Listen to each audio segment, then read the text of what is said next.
não consegui entrar de novo no YouTube, né? E aí depois eu coloco gravado aí, ou do Face, ou do Insta lá. Tudo bem, pessoal? E esse friozinho, né? Estamos aí junto nesse friozinho.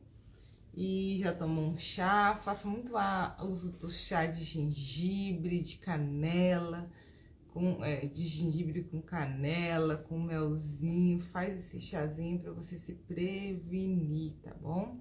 De doenças, de coisas que possam afetar aí nesse frio, né? Então é isso. Olha só, Jesus é ungido em Betânia. Hoje vai ser essa leitura e que o Espírito Santo agora esteja presente agora nesse momento em que a gente vai ler e meditar na palavra de Deus. Nós rogamos a tua presença, o seu cuidado, a sua instrução agora, ó Espírito Santo, em nome de Jesus. Jesus é ungido em Betânia. Vamos ver o que está falando hoje? Faltavam apenas 2 dias para a Páscoa e para a festa dos pães sem fermento. Os chefes dos sacerdotes e os mestres da lei estavam procurando um meio de flagrar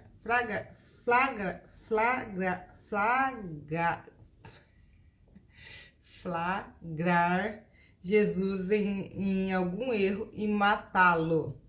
Mas diziam, não durante a festa, para que não haja tumulto entre o povo.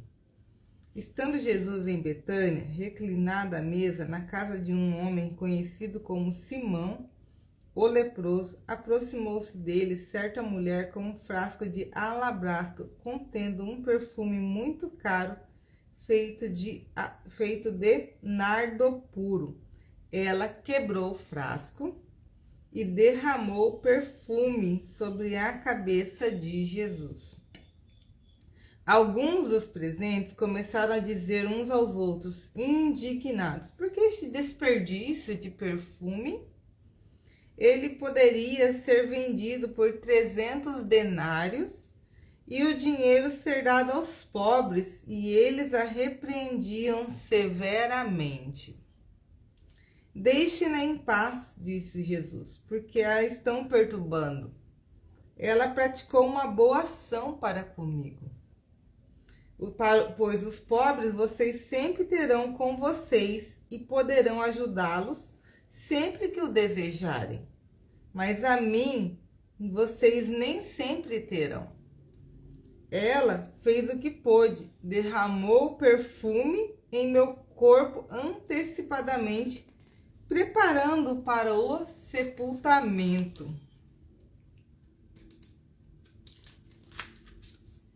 Eu asseguro que onde quer que o evangelho for anunciado em todo o mundo, também o que ela fez será contado em sua memória.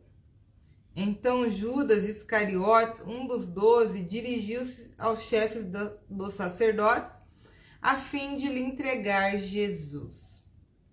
A proposta muito os alegrou e lhe prometeram dinheiro. Assim ele procurava uma oportunidade para entregá-lo. A ceia do Senhor. No primeiro dia da festa dos pães sem fermento, quando se costumava sacrificar o cordeiro pascual, os discípulos de Jesus lhe perguntavam: aonde queres que vamos e te preparemos a refeição da Páscoa? Então ele enviou 2 de seus discípulos, dizendo-lhes: entrem na cidade e um homem carregando um pote de água virá ao encontro de vocês. Sigam-no e digam ao dono da casa em que ele entrar: o mestre pergunta: onde é o meu salão de hóspedes, no qual poderei comer a Páscoa com meus discípulos? Ele mostrará uma ampla sala no andar superior, mobiliada e pronta. Façam ali os preparativos para nós. Os discípulos se retiraram, entraram na cidade e encontraram tudo como Jesus lhes tinha dito e prepararam a Páscoa. Ao anoitecer, Jesus chegou com os 12. Quando estavam comendo, reclinados à mesa, Jesus disse: digo que certamente um de vocês me trará alguém que está comendo comigo. Olha só o que Jesus falou. Digo que certamente um de vocês me trairá. Alguém que está comendo comigo. Eles ficaram tristes e um por um lhes disseram: com certeza não sou eu. E afirmou Jesus: é um dos 12, alguém que come comigo do mesmo prato. Filho do homem vai, como está escrito ao seu respeito. Mas ai daquele que trai o Filho do homem, melhor lhe seria não haver nascido. Enquanto comiam, Jesus tomou o pão, deu graças, partiu e o deu aos discípulos, dizendo: tomem isto, o meu corpo. Em seguida, tomou o cálice, deu graças, ofereceu aos discípulos e todos beberam. E disse-lhes: isto é o meu sangue isto é o meu sangue da aliança, que é derramado em favor de muitos. Eu afirmo que não beberei outra vez do fruto da videira até aquele dia em que beberei o vinho novo no reino de Deus. Depois de terem cantado um hino, saíram para o Monte das Oliveiras. Jesus prediz que Pedro o negará. Disse-lhe Jesus: vocês todos me abandonarão, pois está escrito: ferirei o pastor e as ovelhas serão dispersas. Mas depois de ressuscitar, irei adiante de vocês para a Galileia. Pedro declarou: ainda que todos te abandonem, eu não te abandonarei. Respondeu Jesus: asseguro-te que ainda hoje, esta noite, antes que 2 vezes cante o galo, 3 vezes você me negará. Mas Pedro insistiu ainda mais: mesmo que seja preciso que eu morra contigo, nunca te negarei. E todos os outros disseram o mesmo. Aqui você está vendo que Jesus está preparando os discípulos para os eventos que irão surgir, irão acontecer. Entende? Então, é isso aí. Jesus preparou eles, não sejam pegos de surpresas. Eu vou ser traído, eu vou ser entregue, vocês vão me abandonar. E o outro, quando eu ressuscitar, eu vou adiante de vocês para Galileia. Então ele deu a instrução, tá? Então agora vamos continuar. Jesus no Getsêmani. Falta pouco. Hoje o capítulo é um pouquinho mais longo, mas fica firme. Então foram para um lugar chamado Getsêmani. E Jesus disse aos seus discípulos: sentem-se aqui enquanto vou orar. Levou consigo Pedro, Tiago e João e começou a ficar aflito e angustiado. Você também não ficaria? Você estava se aproximando de você morrer, de um evento que você vai ser humilhado, açoitado, vai passar por todo tipo de tortura. Você sabendo disso, você ficaria em paz? Não, né? Então Jesus, ele estava aqui. O lado humano dele pegou agora. Então ele ficou o quê? Aflito e angustiados. Ele diz: a minha alma está profundamente triste, numa tristeza mortal. Fiquem aqui e vigiem. Indo um pouco mais adiante, prostrou-se e orava para que, se possível, fosse afastado dele aquela hora. E dizia: Abba, Pai, tudo é possível, afasta de mim este cálice, contudo não seja o que eu quero, mas sim o que tu queres. Então voltou aos seus discípulos e os encontrou dormindo. Simão, disse ele a Pedro, você está dormindo, não pode vigiar nenhuma hora? Vigiem e orem para que não caiam em tentação. O espírito está pronto, mas a carne é fraca. Mais uma vez ele se afastou e orou, repetindo as mesmas palavras. Quando voltou de novo, os encontrou dormindo, porque seus olhos estavam pesados. Eles não sabiam o que lhes dizer. E voltando pela terceira vez, ele lhes disse, vocês ainda dormem e descansam. Basta! Chegou a hora, eis que o Filho do Homem está sendo entregue nas mãos dos pecadores. Levantem-se e vamos, aí vem aquele que me trai. Provavelmente, os discípulos aqui, pessoal, eles estavam naquela coisa, sabe assim, é meio psicológico, tá? Quando a gente, de repente, enfrenta algo que a gente não quer ver, que a gente não sabe como agir, vem um sono. Então, provavelmente aconteceu isso com eles, porque eles não sabiam o que fazer, eles não sabiam o que dizer.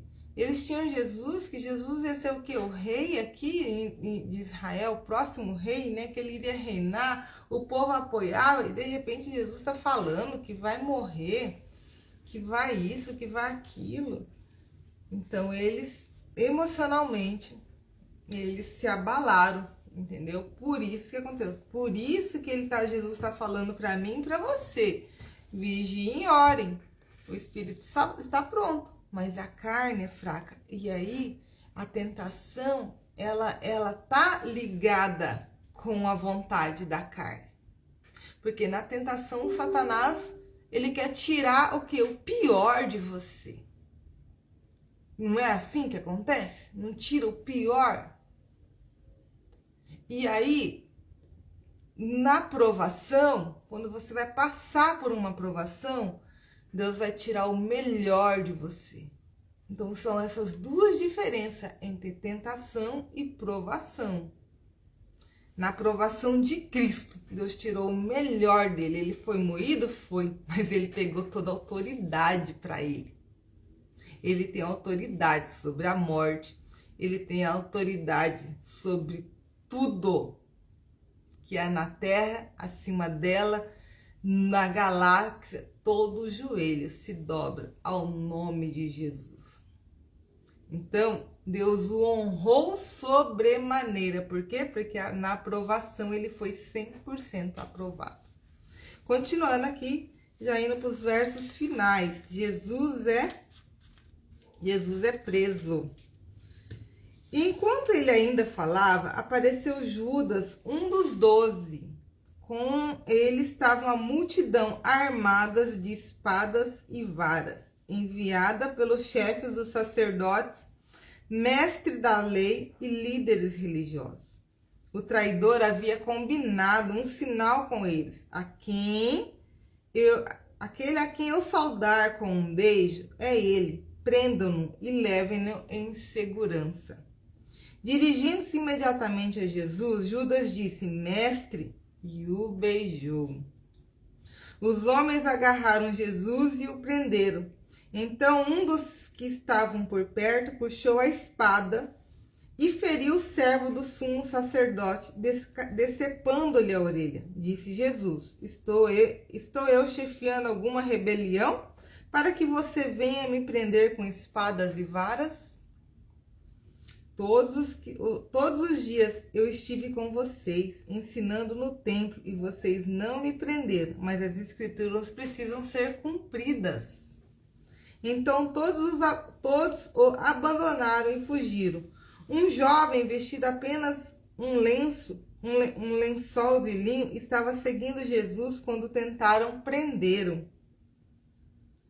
Ele fugiu nu, deixando o lençol para trás.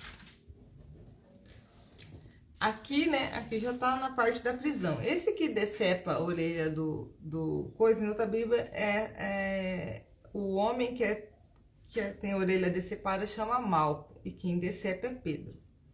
Então, Pedro ali, ele foi que agiu para proteger o mestre. Eu vou te falar como nos dias de hoje, tá? Então, o que aconteceu com Pedro ali? Quando Jesus agiu de uma forma diferente, Pedro teve o quê? A sua amígdala sequestrada. O que é isso? A sua reação. O que é a amígdala? Se você puder estudar, você pode estudar quando ocorre o sequestro da amígdala. Ela envolve sobreviver, lutar. Sobreviver, lutar. Tá? Então, o que aconteceu? Jesus não reagiu no modo que lutar. O que aconteceu? Pedro entrou no modo sobrevivência. Então, no modo sobrevivência, o que ele vai fazer depois? Negar.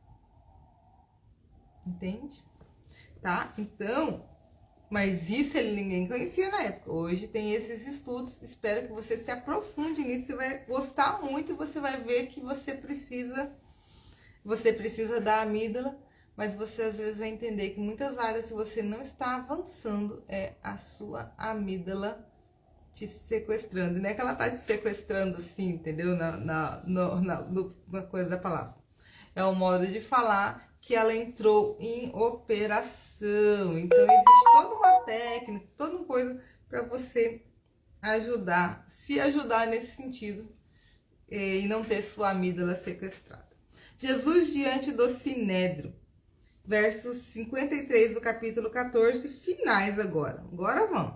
Levaram Jesus ao sumo sacerdote, e então se reuniram todos os chefes dos sacerdotes, os líderes religiosos e os mestres da lei. Pedro seguiu de longe até o pátio do sumo sacerdote, sentando-se ali com os guardas, esquentava-se junto ao fogo. Os chefes dos sacerdotes e todo o sinédrio estavam procurando depoimentos contra Jesus para que pudessem condená-lo à morte, mas não encontravam nenhum. Muitas testemunharam falsamente contra ele, mas as declarações deles não eram coerentes. Então se levantaram alguns e declararam falsamente contra ele. Nós o ouvimos dizer: destruirei este templo feito por mãos humanas e em 3 dias construirei outro, não feito por mãos de homens. Mas nem mesmo assim o depoimento deles era coerente. Depois o sumo sacerdote levantou-se diante deles e perguntou a Jesus: você não vai responder à acusação que estes fazem sobre você? Mas Jesus permaneceu em silêncio e nada respondeu. Isso aqui é um ensinamento que Cristo nos dá. Em situação que você está sendo afrontado, confrontado, acusado, muitas vezes é melhor você, em silêncio. Porque o silêncio, muitas vezes, ele é ouro. Outra vez, o sumo sacerdote lhe perguntou: você é o Cristo, filho do Deus bendito? Sou, disse Jesus. E vereis o Filho do Homem assentado à direita do Poderoso, vindo com as nuvens do céu. O sumo sacerdote, rasgando as próprias vestes, porque ele tinha que ser dramático nessa hora, O sumo sacerdote, rasgando as próprias vestes, perguntou: por que precisamos de mais testemunhas? Vocês ouviram a blasfêmia. Que acham? Todos o julgaram digno de morte. Então alguns começaram a cuspir nele, vendaram-lhe os olhos e, dando-lhe murros, diziam: profetize, e os guardas o levaram, dando-lhe tapas. Pedro nega Jesus. Estando Pedro embaixo no pátio, uma das criadas do sumo sacerdote passou por ali. Vendo Pedro aquecer-se, olhou bem para ele e disse: você também estava com Jesus, o Nazareno. Contudo, ele o negou, dizendo: não o conheço, nem sei do que você está falando, e saiu para o alpendre. Quando a criada ouviu lá, disse novamente aos que estavam por perto: esse aí é um deles. De novo ele negou. Pouco tempo depois, os que estavam sentados ali perto disseram a Pedro: certamente você é um deles, você é galileu. Ele começou a se amaldiçoar e a jurar: não conheço o homem de que vocês estão falando. E logo o galo cantou pela segunda vez. Então Pedro se lembrou da palavra que Jesus lhe tinha dito: antes que 2 vezes cante o galo, você me negará 3 vezes, e se pôs a chorar. Cara, é muito que o Pedro entrou, lembra? Modo sequestra, a amígdala dele foi sequestrada, amígdala sequestrada. A amígdala serve pra gente pra quê? Em mim, em você, ela existe até hoje pra lute, sobreviva. Lute, sobreviva ou fuja, né? Ó, fuja. Ele corta a orelha do mal. Jesus não reage, fala: não, eu não vim pra rebelião. Dá um passo, provavelmente já deu uma... Aí, o que aconteceu? O modo luta não ocorreu. Então, ele entrou no modo o quê? Sobrevivência. Foge dessa situação. O que ele fez? Ele negou Jesus. Bom dia, Daniel Bernardino. Bom dia, Maria. Bom dia, Maurício. Tudo bem? É isso. Então, o que acontece? A gente tem que se conhecer, pessoal. E eu gosto muito do que o Augusto Cury coloca no livro lá que ele escreveu, que eu não tô aqui com ele aqui em cima, tá bem mais para cima. Quando ele analisa Jesus, e ele escreveu só 5 livros dessa análise que ele fez de Cristo, te indico vocês adquirirem esses livros, são maravilhosos, um aprendizado muito grande. E aí o galo ali, provavelmente, Pedro, ele fala que no livro, provavelmente Pedro sofreu de uma galofobia, né? Medo do quê? Do canto do galo. E esse canto do galo, não é esse galo que a gente conhece aqui não, tá? Era um instrumento que dava, tal hora ele tocava. Então, tá? E tudo isso aí. Então, ele teve esse momento, ele chorou. Porque ele não se conhecia emocionalmente.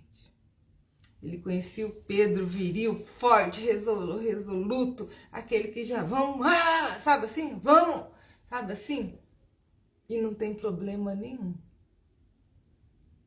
Porque Deus fez ele com esse jeitão do Pedrão, entendeu? Impulsivo. A gente tem que ter a Bíblia deixou esses personagens para que a gente tenha paciência até com a gente. Eu já tive muito o jeitão do Pedro e o jeitão do João, né? Dos filhos do trovão lá, né? Tudo no 880, né? E a gente vai ganhando a maturidade na vida e a gente vai vendo que não é assim que funciona. Não é assim que funciona. E a gente vai o quê? Tendo mais paciência e exercendo mais resiliência. Primeiro com quem? Com a gente. Com a gente. Ó, quando você estiver malzão, se abraça, se acolhe, se consola, se conforte. Seja você, sabe o quê? O pai e mãe de você. Seja aquele que você fala as palavras que você gostaria de ter ouvido. Porque você tem que saber que você tem uma identidade. Você e eu somos amados do Deus vivo, imagem e semelhança dele.